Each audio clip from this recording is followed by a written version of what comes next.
গোল planning কিভাবে শুরু করবেন বল না, গোল সেট মাইন্ডের একটা লক্ষ্য নির্ধারণ না করলে কোনো জিনিস সুষ্ঠুভাবে হয় না, হ্যাঁ না না। তো শুরুটা কেন জরুরি? কারণ প্রতিটা বড় অর্জন শুরু হয় না বড় কিছু করে ছোট ছোট সিদ্ধান্ত থেকে। গোল প্ল্যানিং হলো নিজের জীবনের একটা স্পষ্ট দিক নির্দেশনা তৈরি করা। যদি লক্ষ্য না থাকে তাহলে প্রতিদিনের পরিশ্রমও দিকহীন হয়ে যায়। সো কিভাবে শুরু করবেন? নিজেকে আসলে প্রশ্ন করুন, আপনি কি চান? আগামী 1 বছর, আগামী 5 বছর, আগামী 10 বছর নিজেকে কোথায় দেখতে চান? সে আর্থিকভাবে হোক বা নিজের কার্য জগতে হোক। কারণ লিখে ফেলুন, এগুলো লিখতে হয়। মাথায় শুধু ভাব না রাখলে হবে না, কাগজে লিখুন। লিখিত লক্ষ্য সব সময় বেশি শক্তিশালী হয়। কারণ বড় লক্ষ্যকে ছোট ছোট ধাপে ভাগ করুন, এতে চাপ কমবে।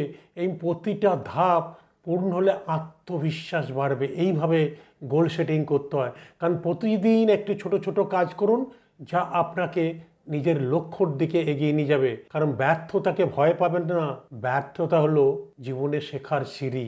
আর লক্ষ্য ছাড়া জীবন যেমন দিকহীন একদম নৌকা। সো আজ আপনার সত্যিই লক্ষ্যটাকে লিখে ফেলুন, কারণ প্রতিটি ছোট ছোট লক্ষ্য আপনাকে আপনার বড় স্বপ্নের কাছাকাছি নিয়ে যাবে। ধরুন আমি যেহেতু ফিনান্স নিয়ে কথা বলি, আপনার প্রত্যেকটা গোল কত রকমের গোল হয়?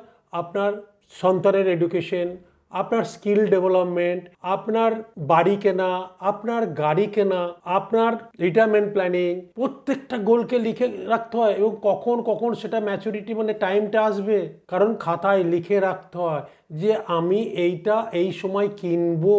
এবং সেটাকে ছোট ছোট ধাপে ভাগ করুন, এবং কত টাকা দিলে সেটা সেই বছরে কম্পাউন্ডিং এফেক্ট দিয়ে কত টাকা হবে সেটা কিন্তু লিখে রাখা খুব জরুরি।